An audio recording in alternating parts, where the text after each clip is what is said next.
Hindi man namatay sa bakbakan sa Marawi City, sa pagkakasakit naman, pinabawian ng buhay ang mga sanggol ng ilang bakwit. Hiling ng ilang grupo magkaroon ng sariling kwarto ang mga buntis at sanggol na nasa evacuation center. May exclusive report si Victoria Tuda.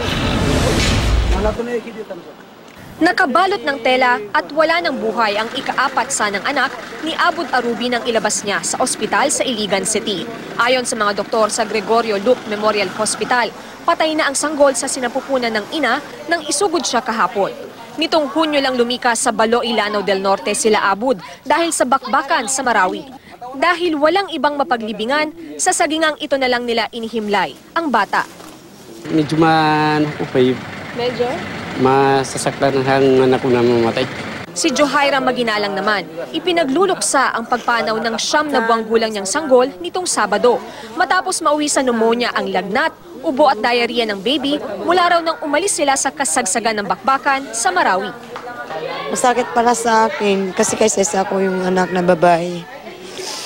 Sobra talaga masakit sa akin yung nangyari sa anak ko. Batid ng NGO group na Oxfam Philippines ang peligrong kinaharap ng mga buntis at sanggol sa pagtira sa mga evacuation center.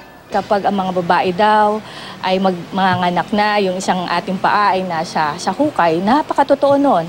Lalo na sa panahon na emergency, no? Congested ang ating mga evacuation centers. Kapag sa panahon na malamig o kaya mainit na mainit o kaya may lamok, no? Delikado ito para sa mga baby. Kaya nga sabi ng Oxfam, dapat mabigyan ng sariling kwarto ang mga buntis at sanggol sa evacuation centers. Kailangan ding matiyak na mabigyan sila ng masustansyang pagkain at malinis na tubig. Ang DSWD at DOH, pag-aaralan daw kung paano maiiwasan ng infant mortality sa mga internally displaced persons o IDPs. Very alarming talaga yan. Nagkaroon tayo ng directives sa Department of Health na tingnan nila yung mga buntis nating mga IDPs at tingnan nila kung kailan manganganak. Maaari naman daw makatanggap ng burial assistance ang mga namatayan. Kabilang din daw sa mga gagawin ng DSWD at DOH ang pagbuo ng health committee sa mga evacuation center para mamonitor ang mga buntis at sanggol nang mabigyan sila ng agarang atensyon. Victoria Tulad, GMA News.